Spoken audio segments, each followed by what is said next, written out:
Welcome to Tony Bitoye TV. This is what's on my mind. Today, let's talk about our darling Super Eagles.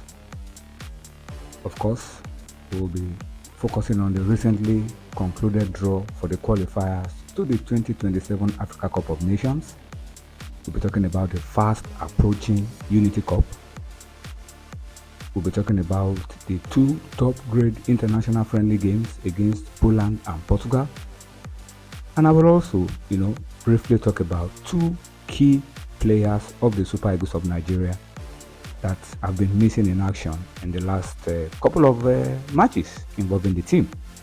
I'm hoping that they can quickly, get back to shape, get back to form, make full recovery, and be back with the squad. Let me, at this point, ask you to subscribe to the channel, share, like the videos, click the notification bell so that when a new video drops, you will be notified. You'll be one of the first to know about it. Let's talk about the AFCON. There will be two AFCONs in the next 2 years if the projection, the statement from the president of the Confederation of African Football, Dr. Patrice Motsepe, is to be believed. There will definitely be an AFCON next year, 2027, in Kenya, Uganda, and Tanzania. And there are plans for another AFCON in 2028 at a yet to be announced country. We hear there are bids from Ethiopia, and then South Africa look like they are they have a co-hosting arrangement, although not officially announced, with maybe the likes of Botswana, Namibia, and Zimbabwe. But I believe that in the days ahead we'll get a clearer picture, and maybe CAF will make a pronouncement on where the 2028 AFCON will be taking place. But we know for sure that the 2027 AFCON is taking place in Kenya, Uganda, and Tanzania. That's the Pamoja AFCON. I strongly believe that Nigeria can win at least one of these two AFCONs in the next 2 years. And well, maybe with some luck, hard work, preparation, Nigeria may, just win both. Impossible is nothing. And considering how we've been knocking on the door, finishing second in 2023, finishing third in 2025, the next probably could be gold, So let's just see how it goes. But to win, we have to qualify first, and the draws for the 2027 AFCON qualifiers were made earlier this week. Take a look at the entire grouping, from Group A, B, C, D, E, F, G, H, I, J, K, L. Well, interestingly, Nigeria is in Group L, the last group. And it's a very tricky group. All the teams in that group are decent. Madagascar have a strong team built on local players and some foreign-based players. They play as a unit. They are very difficult to beat. I remember 2019 AFCON.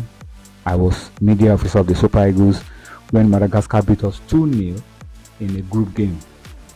I still remember very vividly the goals, including a mistake in our defense for the second one.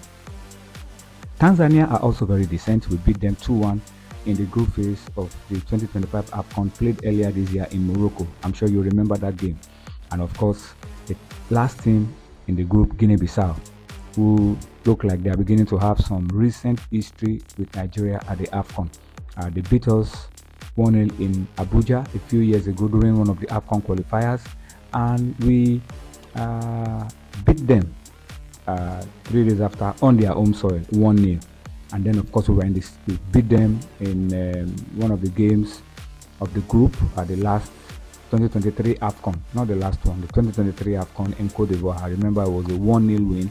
It was not an easy game for Nigeria. So you can see that Group L is a very tricky group. Nigeria cannot afford to take anybody for granted or assume that you win the game before they are played. All the teams in Group L are tricky. But the good and the point that I really want to make is that Nigeria has to top this group to be absolutely sure of qualifying for the AFCON. So it makes it more difficult for us. We have to top the group. And the reason is because Tanzania is a co-host and an automatic qualifier. From our group, every group produces 2 teams. Only our group and the group that has Kenya and Uganda will produce 1 team each to join the co-host and the automatic qualifier from those groups. And in our group, Tanzania are automatic qualifiers because they are co-hosts, and so only 1 more team from our group will qualify for the AFCON, and that means Nigeria has to top this group to be absolutely sure that we will be at the 2027 AFCON. Let's take a look, of course, at we've seen the draw, how the groups are placed from Group A to L. Let's take a look at the schedule of our group, Group L, the full fixtures of how the Eagles will play, because the qualifiers are starting in September and they are ending in March. So on March day 1, as you can see, Nigeria will be home to Madagascar, and Tanzania will be away. Tanzania, I beg your pardon, will be home to Guinea-Bissau. March day 2, Nigeria will be away to Guinea-Bissau. Madagascar will be home to Tanzania. March day 3, Nigeria will be home to Tanzania. Madagascar will be home to Guinea-Bissau. Nigeria will then go away to Tanzania on March day 4. That will be in November. Guinea-Bissau will be hosting Tanzania. Nigeria has another away game. So we are playing March day 4 and March day 5 away. 2 away games back to back. We'll be going to Madagascar on March day 5. Guinea-Bissau will be hosting Tanzania. And then finally, March day 6, ending of March, Nigeria will be hosting Guinea-Bissau. Tanzania will be hosting Madagascar. So you can see from this full fixture that it is just good for Nigeria to attack the games from day 1. Start picking points from day 1. Follow up with more points day 2, day 3, day 4, day 5, day 6. If possible, win all the games, to make a statement that we have learned our lesson from the mistakes of the 2026 World Cup qualifiers. So that's how we should attack this group. We cannot afford to be complacent. We cannot afford to be, careless as we were during the World Cup qualifiers. We have to attack the group from the start to the finish, maintain a good momentum, and carry that to the 2027 AFCON. Well, I'm sure that Coach Eric Schell, if what he did towards the end of the World Cup qualifiers is anything to go by, will not take any game for granted, and we want to go and ensure that the Eagles qualify even before the last round of games are played. Let's talk about the Unity Cup that is just a few days away. It's fast approaching. Coach Eric Schell has called up a lot of home-based players. As many as about 8 home-based players have been called up by Coach Eric Schell, and a few unknown foreign-based players. Well, not really unknown, but not as prominent as our regular foreign-based players. So they will get an opportunity, to represent Nigeria at the Unity Cup. Nigeria will be looking to successfully defend the Unity Cup. We won it last year. We want to defend it successfully this year. But beyond just defending the Unity Cup, is an opportunity for these home-based players to make a statement for the domestic league. Those who will get the opportunity to play, I'm sure not all 8 will get the opportunity to play. But for as many as get the opportunity to play, let them use that chance to make a statement for the domestic league. All right, so we keep our eyes on that one. The Unity Cup will have Zimbabwe, Jamaica, and India as Nigeria's contenders. It's going to be interesting to see India play senior international football. We wish the Eagles the best of luck. From there, the Eagles will be moving to play 2 high-profile friendlies against Poland and Portugal. For those friendlies, Coach Eric Schell has called up his main squad. He has called up his main squad. So it's an opportunity for him to bond his team and for him to decide on a few players and to get them ready ahead of the AFCON qualifiers that will be starting in September. So that's very key, and it's comforting that the Eagles have a lot of programs ahead of them to keep them busy. We are not going to the World Cup, painful as it is, but if we make good use of this Unity Cup and these 2 international friendlies, we should be able to have a decent team that will be ready for the AFCON qualifiers in September. All right, we wish the team the best of luck.